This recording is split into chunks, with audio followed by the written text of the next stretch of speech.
My name's Audrey and today I turned 30 years old. I want to tell you all about how I became a millionaire because of two very greedy people. They say what goes around comes around. I first met my husband Gavin on a work trip our office organized. We both led different departments and had never crossed paths before. The trip had lots of activities like games and sports. During a volleyball game, I got hurt and sprained my ankle. Gavin was quick to help me, carrying me to get first aid. I thought he was really kind and wanted to get to know him better. After the trip, I reached out to him and asked if he wanted to go for coffee. He said yes, and we met up at a local cafe. During our date, we talked about the trip, our interests, and our families. I realized we had a lot in common. We liked the same sports, TV shows, and hobbies. Gavin told me about his family, especially his strong bond with his mother, Meg. He mentioned, "I've always been really close to my mom. We make sure to visit each other at least twice a week." "That's nice that you're close to your mom. What about your dad?" I asked. Gavin responded, "He actually left us a few years ago, and we don't really keep in touch." "I'm sorry to hear that. Is everything okay between you two?" "It's complicated, Audrey. Let's just say things didn't work out." "What do you mean by didn't work out? He's your dad, not your boyfriend." "Yeah, it's just, he wasn't very supportive, so my mom and I decided to part ways." "Was it because of financial reasons or emotional ones?" "You know what? Let's talk about something else," Gavin interrupted. "Oh, sure, I'm sorry. I didn't mean to pry. I just want to get to know you better. We can change the subject," I replied. I didn't dwell on it and figured it was a sensitive topic for Gavin. I believed that as we grew closer, he would open up more about his past. In the following weeks, we continued to meet, sometimes even during work. I started having lunch with him every day. Over a few months, we became very close, and our relationship started becoming serious. I knew Gavin's birthday was approaching, so I decided to plan a surprise party for him. I asked our friends to help with organizing and creating the guest list. Since Gavin was close to his mom, Meg, I thought it would be nice to invite her too. I debated inviting his dad, considering their relationship was unclear to me, and ultimately decided against it. The day of the party arrived, and after setting up decorations and preparing food, guests started arriving, eagerly awaiting Gavin's entrance. Just before Gavin was due to arrive, I noticed a well-dressed middle-aged woman heading towards the door. She wore a fancy green evening gown and carried a designer handbag. I approached her and introduced myself. "Hello, I'm Audrey. You must be one of Gavin's close relatives. It's nice to meet you." "How do you know Gavin?" Finally, someone with manners. "I'm Meg, Gavin's mother, and yes, I'm the most important guest here. He's my son, you know." "Of course, Meg. I didn't mean to offend. Gavin speaks so highly of you. Please come in and make yourself comfortable." "Well, I should hope so. I practically raised him all by myself. I hope you've done a decent job planning this party." "I've put in a lot of effort, and our friends have been a great help too. I hope you enjoy it," I replied calmly. "We'll see about that. Just make sure you don't interfere with my time with Gavin. He's my son, after all," Meg retorted sharply. "Of course, Meg. I wouldn't want to come between you two. Gavin values his relationship with you, and I completely understand that," I reassured her. Despite my efforts to appease her, Meg didn't seem impressed. She started loudly criticizing the decorations and began insulting some of the other guests at the party. Despite Meg's behavior, I remained composed and continued to show her hospitality, hoping she would eventually approve of me. When I heard Gavin's car approaching, I went outside to greet him. The surprise party went smoothly, and Gavin was genuinely happy with the effort I had put in. We enjoyed cutting the cake and exchanging gifts. During the party, Meg insisted on being next to Gavin in all the photos, even those with just Gavin and me. She also boasted that her gift was the best and confidently predicted Gavin would love it. I was surprised when Gavin didn't intervene or stop Meg's behavior. Instead, he accommodated all her requests and ensured she was always by his side. When it was time for dinner, everyone took their seats at the dining table. Gavin stood up, thanking everyone for coming to his birthday celebration. He mentioned he had an important announcement and was glad everyone was there. Suddenly, Gavin knelt down and pulled out a ring, asking me to marry him.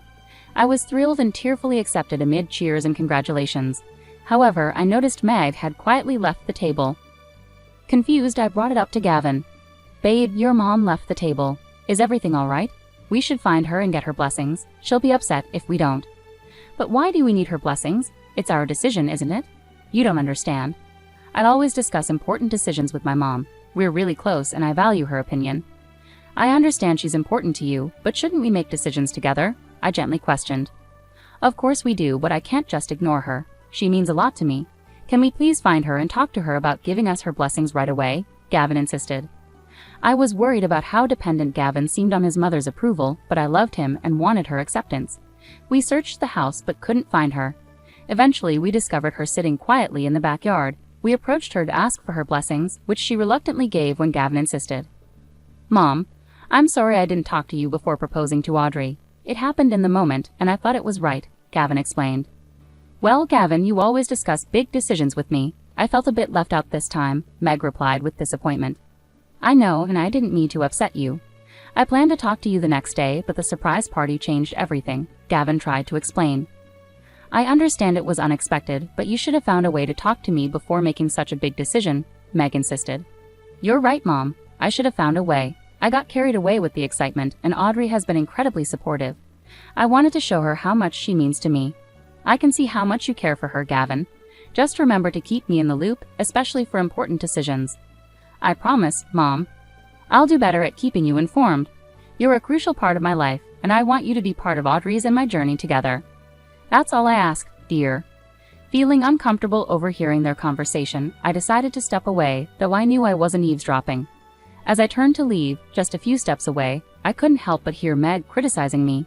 She said I wasn't good enough for Gavin and that I was only interested in him for his money, adding that I wasn't even beautiful enough. Despite her hurtful words, I chose to ignore them and carried on. Over the next few weeks, Gavin and I began planning our wedding. Meg didn't offer any help with the preparations but insisted on making decisions, like my wedding dress. When I expressed my desire to choose my own dress, she threw a fit.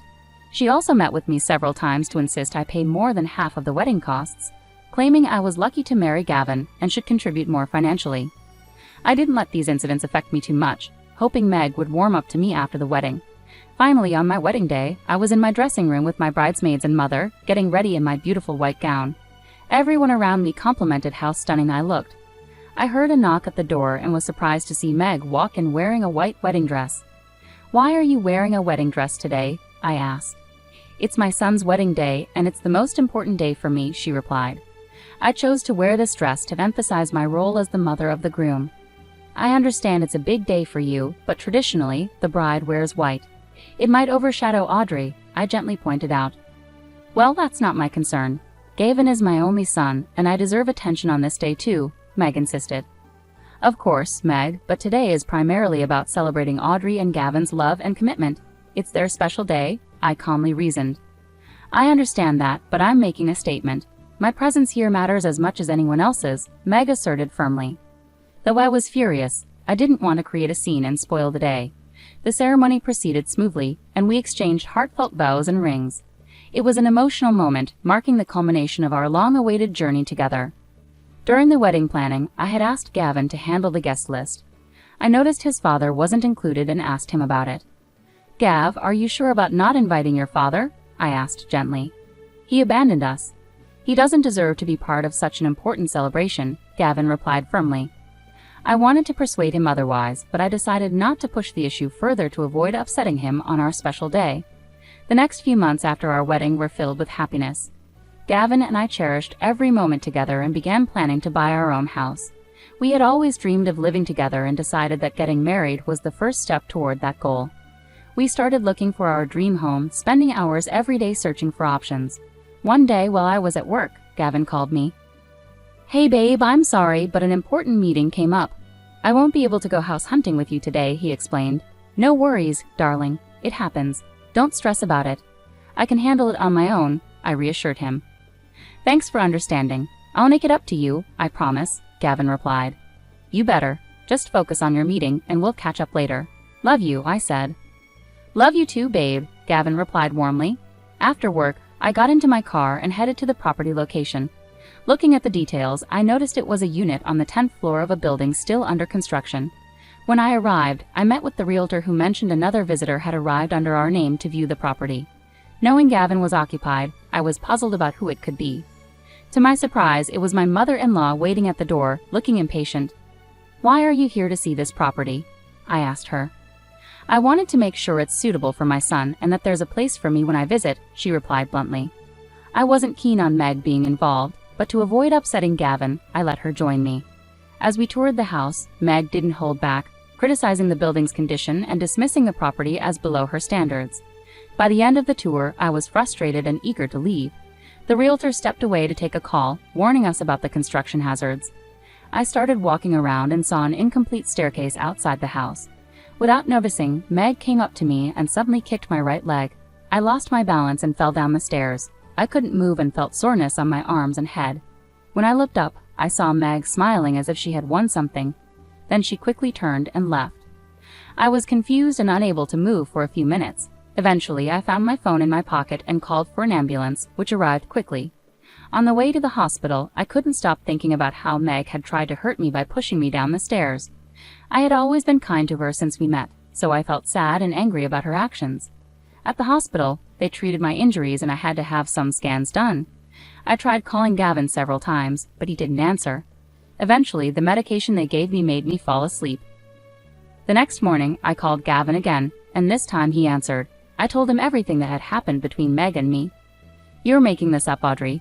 Are you seriously saying my own mother pushed you down the stairs?" Gavin exclaimed. "I'm not lying. I would never make something like this up. I fell because Meg kicked me.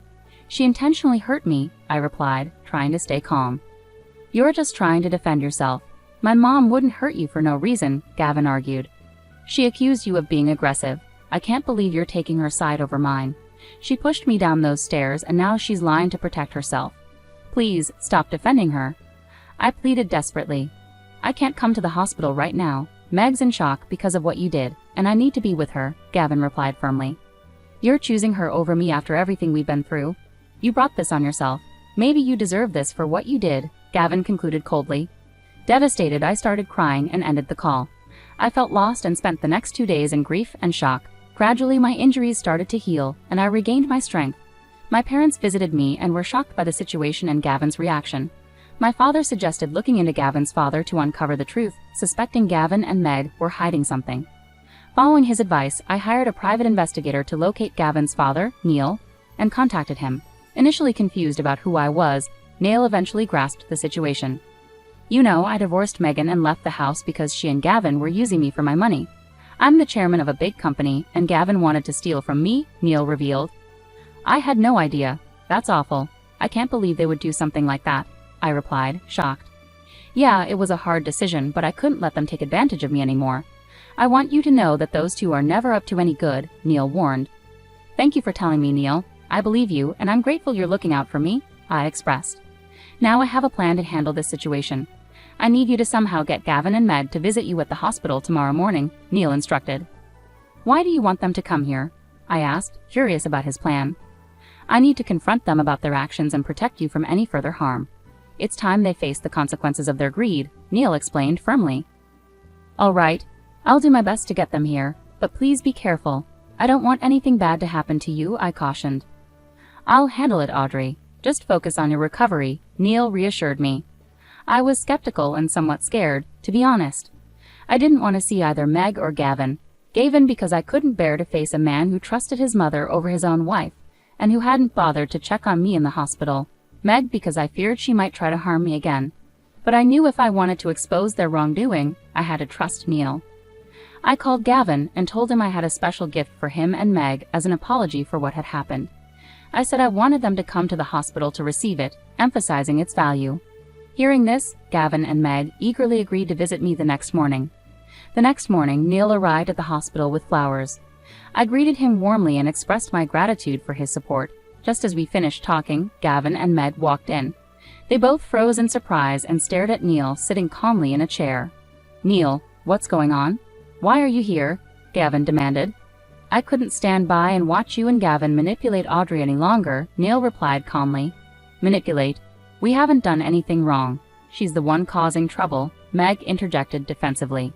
"That's not true. Audrey has been through a lot because of both of you. It's time to put an end to this," Neil asserted firmly. "Dad, you're messing everything up. Audrey and I love each other," Gavin protested. "I divorced your mother because of what you were doing. You were trying to take advantage of me and my company. I was simply trying to protect my own future," Neil explained. "Dad, you never supported me. You know that. I wouldn't have given you anything you asked for, yet you still tried to transfer my company into your name behind my back," Gavin argued. "I don't want Audrey to go through the same ordeal. I have something here to ensure that doesn't happen," Neil declared, handing Gavin some papers. "What are these?" Gavin asked. "Divorce papers. Gavin, so Audrey can finally be free from the toxic influence of both of you," Neil revealed calmly. Meg and Gavin were stunned. They started arguing loudly with Neil, pleading with him to reconsider. Neil stood firm, telling them they deserved the consequences of their actions for trying to harm someone innocent like me. He then called hospital security to escort Meg and Gavin out of the room, and they were removed. I had been through a lot, but finally, I had my justice. Neil and I maintained a strong friendship from then on.